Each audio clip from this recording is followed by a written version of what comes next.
Welcome to How to Be a Humane Leader Without Losing Your Job. Dive deep into humane leadership crafted for today's fast-paced business world. Listen to our podcast on all major streaming platforms and join us as we explore the essence of humane leadership in today's dynamic business landscape.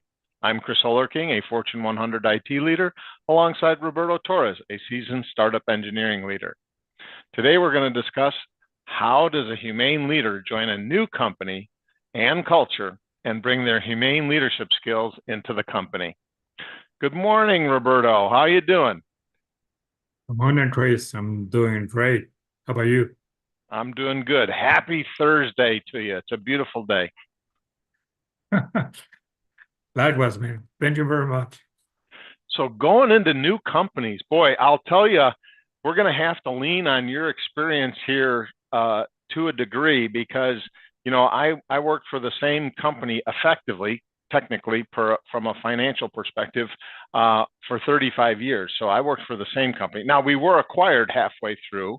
And as I moved positions, it was almost like joining a new company because I did move around then within the larger corporation, and each arm of the business ran very differently. So it was sort of like joining a new company, but you're going to have a lot more experience in this than me. So what do you do when you're the leader, but you're the one going into the new company? You haven't hired somebody, you've been hired, and now you're going into this company. And first, you kind of got to assess how humane are they, and what key skills are you going to try and transfer into the new company first? What are you going to do? Well, first of all, you must understand that when I got into a new company is because, yes, I was interviewed, there was a fit of my knowledge to the needs of the company, but most important, the fit of the culture with myself. So that's really, really important. For that in mind, you have to know that if there is a fit, well, you must know that hastiness might be implied in this one. But before doing that, what I usually do as a humane leader is to do a 4x listening during the first month and 1x talking. And what I mean is to fully understand what is going on. What are the systems? What are the problems? What is the team running? What have been the needs and the solutions? Everything that is related to the business and is related to the department that I'm in, which is my manager, whom are my peers, but besides that, what are their needs? What solutions am I going to bring over here, but not today? What I'm trying to focus are on the problems that they have. That's why they hire me. Usually when you hire someone else, someone new, it's called like new blood that it will overcome these problems. It will bring solutions, but more importantly, that it might create new either revenue streams or maximize those ones. So here, culture, it is really important. And if it's a very well structured culture and you're a fit to it, you will be like a fish in the water. You will swim easily, but you will have to consume a lot of information. So mainly that to be.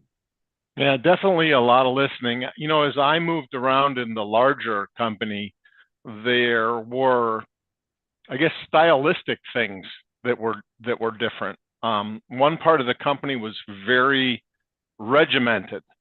Even their meetings, very strict. Start on time, stop on time. If you went 1 minute over, people would just get up and walk out. It was the strangest thing to me that was their culture, just this really strict, because they had to follow all these government guidelines. They had all these government rules, and it was this culture of being very strict. You don't get to change things. Changes need to be agreed to. It was just a very strict culture of how everything happened. In other parts of the business, the meetings would start off with a safety briefing because they worked in a very dangerous industry. And so every meeting, didn't matter whether it was a 30-minute meeting or a 2-hour meeting, you were going to spend the first few minutes on a safety topic to ensure that people are being safe. And it might be, let's suppose you had a meeting where a lot of people were in from out of town. So you might talk about the evacuation procedure. Hey, if this alarm goes off and it sounds like this, that's a chemical release. We're all going to go to a rallying point. You're going to follow me because I'm I'm the leader of this group of people. You need to follow me. We don't go anywhere until everybody's here together. So if somebody had gone off to the restroom, we need to find them. And and when we get outside, we're going to look at the windsock to see which way the wind is blowing, and we're going to head into the wind because, in a chemical release situation, you want to, get away from the chemicals, So every area is going to have different ways that they do things. So you're right, listening to how they do things, listen to what are their problems, how are they doing things so that you don't disrupt things that are company-wide that might not have been in any of the companies you were at before. So you're definitely hired to solve problems, but in bigger companies, kind of where I came from, you may have some ideas that are good, but you may not understand the framework of how the company operates. So your suggestions got to be tailor fit. So if I had said, look, I want to start off my meetings instead of a safety briefing, ask everybody how they're doing and talk about their kids in school because I want to be super humane and sensitive. Well, that's not going to fit in a safety culture where you're working around dangerous chemicals, and the most important thing to them for their kids and family is to make sure they get to go home at the end of the day. So safety is going to be a much more critical culture that they follow. So I think, you're right. Listening to first, how are they different than what you're used to? What are they doing? What are they doing right? What are they doing wrong? There could be things that are still wrong, but understand why they did it. So then as you're doing a humane leadership thing and you want to instill, the spirit of coaching, getting your team members to coach each other and things like that, well, you'll understand that, but safety is their number one priority first. And so maybe you leverage some of your coaching around safety. So each meeting, we're going to do a safety briefing, but I want it to be focused on how you're going to help your coworker be safe. Maybe it's pointing out that your shoelace is untied, something simple, right? But it's not that, all right, I took care of my own safety, but I'm going to point out something that somebody else is doing that might not be safe. And maybe they hadn't thought of that kind of humane leadership ways to think of others that way, right? Maybe it was always, you need to do the safety things, put your safety hat on, safety glasses, safety shoes. And it was done when you were all safe. But the reality is you're not really done until the whole team is safe. And that might be a humane leadership way to approach a company culture that's different from what you came from. Yeah, I totally understand that. I haven't been in a company in which there are so many safety procedures in place, as you mentioned. But I've been in companies, regardless of the size of the startup, that have very structured onboarding process in which they guide you through 2 weeks time, 3 weeks time, for you to fully understand everything. And also the problem is that I've been in startups that they lack everything like that. And from day one, they throw you to the lion's cage, and you find out, hey, am I going to tame the lion or not? Or are you going to be lunch? Yes. I have a huge breakfast, so he's going to enjoy it. But the thing is true. Either, let's split this. When you arrive, you must understand first of all what is the culture of this company. If it's structured, you must follow those processes. It's really important for you to study, to ask questions, and to comply. That is simple procedures that you must do.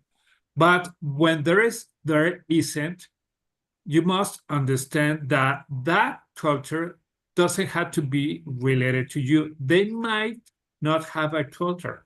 And if they don't have a culture the same as you have to build one specifically for your team. But for that, you require to know your team, understand what was going on with them, if there were problems or not, to listen to what they're saying, to apply active listening. The before this startup, the previous one, when I got in, I remember well. During the interviews, they told me about the team members, the company, etc. When I arrived, I discovered that that team was almost burnout because they were working so scrappy. They were having scrappy development. And the thing was that there was no control at all. There was mayhem and chaos. And that was because everybody could ask any engineer, hey, I require you to do this and that and everything. And when an engineer was working on a specific task, someone came and said, this is more urgent than the one that you're saying. So that engineer couldn't say no, couldn't say, hey, I think this is the highest priority. And they said, no, you have to work. So the first thing that I did was to understand what they felt. Were they happy? Were they bored? Because, being at a work where you are bored or you're feeling a lot of pressure and being burned out is going to snap you. So the first thing that I did 1 week later, almost, I spoke with my CEO and I told him, guess what? This is a problem, and what we require to do is all cards must provide from the head of product. So all the company must give their needs to the product, to this product guy, and he has to choose which ones we're going to do and which one has the highest priority, normal or low, so we could have a structure of performance, not being handy all the time and not delivering stuff with quality. Yep. Yeah, that prioritization. I think that the humane leader has his sensitive side that he understands. He wants to make everybody happy, right? And this can be the downfall of a humane leader. A really super, extremely humane leader has the flaw or his weakness, his kryptonite, like Superman. A humane leader's kryptonite is that he wants to make everybody happy and wants everybody to like them. That is the humane leader's kryptonite. And if that's your goal, you're gonna fail. Oh, yeah. Because like what you're talking about, as the product manager prioritizes things, right? So imagine we're the product manager and we're prioritizing things. We're going to make Roberto happy because I say yes to your suggestion for a new feature, and I'll make Chris mad because I say no to his. It's the lowest priority. Now, as a humane leader, I can say it in different ways, but ultimately somebody's going to be mad, right, at that product manager making the decision. So the humane leader, as you go into this new company and new culture and try and get a handle on, well, how do they manage something like that? The humane leader can't fall into the kryptonite trap of trying to be, hey, I want everybody at the new company to love me and not have any problem with me. And that goal will eventually get you into a lot of trouble because you'll say yes to a lot of things you can't do. And then ultimately it backfires you, and then everybody is mad at you, which is the exact opposite of what a humane leader thrives on, right? A humane leader wants to say no in the nicest way possible and explain the no, and maybe the no is not right now, yes, your idea is brilliant, Roberto, but we can't do it right now because this other feature we've already advertised to our users and we need to do it first. So the humane leader in this new culture of chaos trying to get to order is going to have a lot of explaining to do.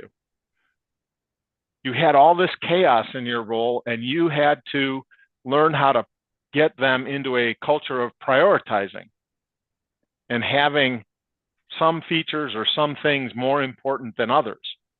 And the key thing that the humane leader does then, right, is listens with empathy, understands the position of the person who's asking for that feature, but develops the skills to communicate to them why, we need to finish this other thing first. We can't, if we do it simultaneously, it's going to take 4 times as long. If we do them in series, it's going to be faster for this particular feature. Sometimes that's not always true.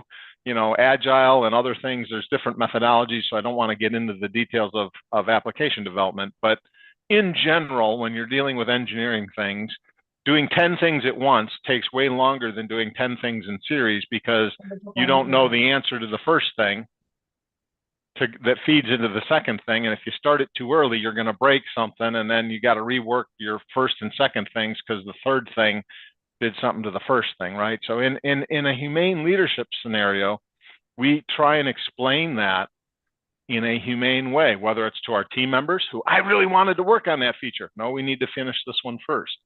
And I think changing that kind of a culture in a new company where you're new, you don't have the reputation yet of delivering. So you're going to have to be more empathetic. You're going to have to do a better job of explaining because you don't have the reputation of Superman yet, right? You have reputation of new guy. You need to prove yourself. Yeah, I totally agree with you. And the thing is, when you do changes, you think, yes, in your team, but most important, in your business. The more business supersedes other needs. That's why they hire you. They don't hire you to be a people leader just to have those skills. They hire you to fix the business. And that at that time, and I didn't mention it, I did that with the CEO, and all the cards were coming from either the product manager or the head of product. But with these changes, we got a faster 20% of time to market, go to market, excuse me. And the thing was, we required that. And from that, it was the foundation for more initiatives and more projects that delve into more business to the company. So the thing is, you came here as a new employee to bring more revenue. You will split it and fractionate it in different actions, in different tasks, in different initiatives, in your leadership, but it has to be like that. People who comes only and takes the pledge of only protecting your team and not identifying the business problems is going to fail at that company. You must understand, we are a company and we are looking for increasing our revenue, maximizing our profit. Absolutely. I guess that's the number one order that to always keep in mind as you're doing your best to be the humane leader in that situation, right? Is that ultimately, if the company's not profitable, you're all going to be unemployed humane leaders and employees. Oh yes, and that's why it is. Excuse me that I'm being redundant, and I go back. Culture is really important for you, not only for you to thrive, but also the department, also the team members, and also the company. If the company is well structured, it is solid, it has well established values, and it's a path in which you only have to work and be productive and bring ideas, that company is going to be is going to have a lot of achievements and be successful. The company that doesn't have a culture is going to have really, really big problems. That's why I'm going to tell you that when you interview a company, either if, if you don't have monetary problems, and you could interview the company, so it will be both ways, the company to you and you to the company, and you will choose, oh my God, am I going to be at this company which has a toxic management probably or toxic culture? Is that a fit with me? If you don't have money problems, stay away. But if it's the opposite, you don't have money, you're being unemployed, too much time, the the debts are in this way up to your neck, man, probably that will be the company that you will be in. You'll accept it, but otherwise, be wise and understand, because as they're looking for someone who fits that culture, you're looking for also for a company that fits your culture. It's a match. Yeah, I think that's the perfect situation. I agree. And sometimes people are in a financial situation where they cannot um be as choosy, as selective. They can't be as selective as where they go to work, right? Because maybe regionally there aren't as many options. I still think the humane leader can strive and do their best in a, you know, they went on thelayoff.com. It's one of the places that I have seen a lot of insight on a lot of companies. If you go to THELAYOFF.com, Of the layoff. THELAYOFF.com. I have been shocked at some of the things that have been in there and how accurate they were from companies where either I was at or companies that I knew people at. And I'm like, wow, that line, you know, this story stuff all lines up.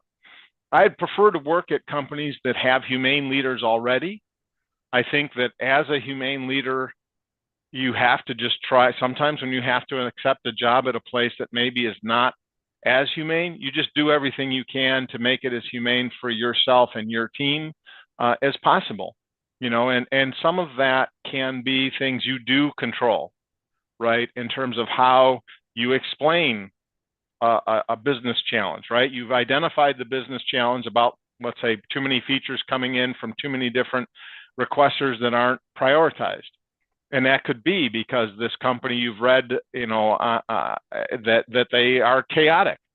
Well, the humane leader can try and bring some chaos in. The product manager may not agree to prioritize. Well, then the humane leader does have to take the grief and become the pseudo product manager to protect their team to a degree. And you will prioritize. And if you get it right, you'll be the hero of the company. If you get it wrong, you may be looking for another job. But sometimes the humane leader does have to be Superman, right? If you can't change the whole company's culture, you can change it within a little section that you're in to do your best to try and make it more humane. And hopefully it catches on. Hopefully people see its success, it succeeds, and you're able to prioritize some things and get your team focused and use humane leadership skills of listening with empathy and doing good explanations of the reasons, the what and the whys of we're doing things a new way in your new firm. You know, we're going to try this a different way. And we've all discussed it and we agreed the old way was causing stress, causing product delays, causing errors, whatever kind of team you're managing. So hopefully, you know, that those humane leadership skills that you've gained from all the other places you've worked, you apply them at the new place and maybe it becomes a little more humane. That's always a good goal, is that even if the culture's not perfect fit for what you wanted, maybe you can shift it a little bit to what you want it to be. Oh yeah. And one thing is communication is essential, as we have spoken before way too many times, and we will be talking about it. And the thing is, you have to communicate with your manager, and you have to communicate with your team. You have to communicate with your manager to understand not only their needs, but also what separates in their mind from a good, let's say that you're applying for an engineering manager position. Okay, what separates a good manager from a great one? And with that in mind, your manager will give you their expectations, what they're looking for, what they're aiming. And from that, you could understand what to do and what to achieve. What bar are you going to set up for you and how to reach that one? And also the same, you have to communicate with your teams, not in the same way as you did with your manager, but to fully understand what was going on. Not talking about the past with previous managers, because you have a structure, you have a logic man, and you have a way of working.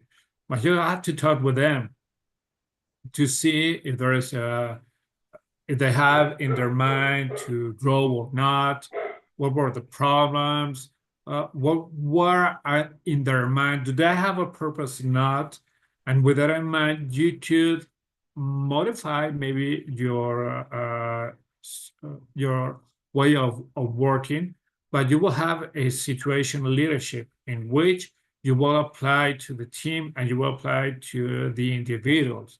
And with it in mind, you will grab what your manager gave you and told you, and what you sense from the team, and you will be a mediator, and no mediator, no, yes, like a mediator, in which you will bring the best of your team to deliver what your manager told you and will. It's an ongoing process. It is a cycle in which it doesn't end, but in the end, it brings more knowledge, it brings more about you. So you learn your team and your manager as well.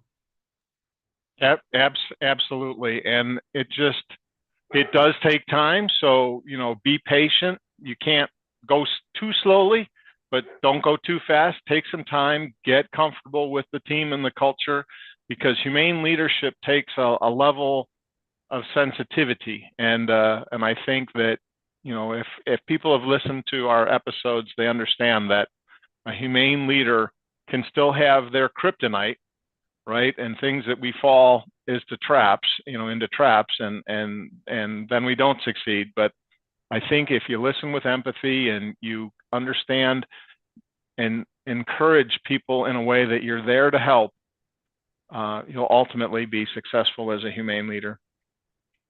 Indeed, indeed. And even though we could end this episode could go further with other topics as we got into the future. Yep. I'm sure there'll be some nuances to your perspective as you go through and learn different things at different companies. It'll be interesting to share with people. Yeah, indeed, because closing this episode, knowledge is something that you learn a lot. At a new place, you learn a lot and always be doing that. But well,